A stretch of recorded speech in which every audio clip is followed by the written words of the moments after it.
Hello. അപ്പോൾ എന്തോ ചട്ടി കിടന്ന് തിളയ്ക്കുന്നുണ്ടല്ലേ? കണ്ടപ്പോൾ തന്നെ മനസ്സിലായിക്കണം. ഞാനന്നൊരു കപ്പ ചിപ്സ് ഉണ്ടാക്കാമെന്ന് വിചാരിച്ച് നോക്കുമായിരുന്നു. അപ്പോൾ അതാ ഞാൻ കുറച്ച് അരിഞ്ഞൊക്കെ എടുത്ത് വെച്ചിട്ടുണ്ട്. ഒരുപാട് പല പല ഷേപ്പിലാട്ടോ, അത്രയും കഷ്ടപ്പെട്ടു അരിഞ്ഞെടുക്കാൻ. അങ്ങനെ ഇതാ ഞാൻ ഷേപ്പാക്കി വെച്ചിട്ടുണ്ട്. അപ്പോൾ നമ്മൾ കട്ട് ചെയ്യാൻ ഞാൻ യൂസ് ചെയ്തത് ഈ ഒരു സാധനമാണ് കേട്ടോ.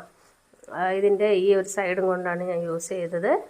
എന്നാലും ഒരുപാട് കഷ്ടപ്പെടേണ്ടി വന്നു ഈ ഒരു ഷേപ്പിൽ തിന്നാക്കിയൊക്കെ എടുക്കാൻ. അപ്പോൾ അതെ ഞാൻ ആദ്യത്തെ ബാച്ച് ഇട്ടു.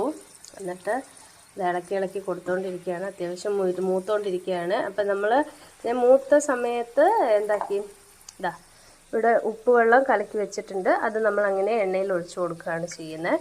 ഞാനപ്പോൾ അത് സെക്കൻഡ് ബാച്ച് ചെയ്യുമ്പോൾ കാണിച്ചു തരാം കേട്ടോ.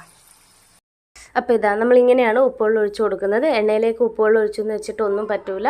എന്തിനും നിങ്ങൾക്ക് പേടിയാണെങ്കിൽ കുറച്ച് തീ കുറച്ച് വെച്ചോളൂ. അപ്പം ഇങ്ങനെയാണ് കപ്പ ചിപ്സ് ഉണ്ടാക്കുന്നത്.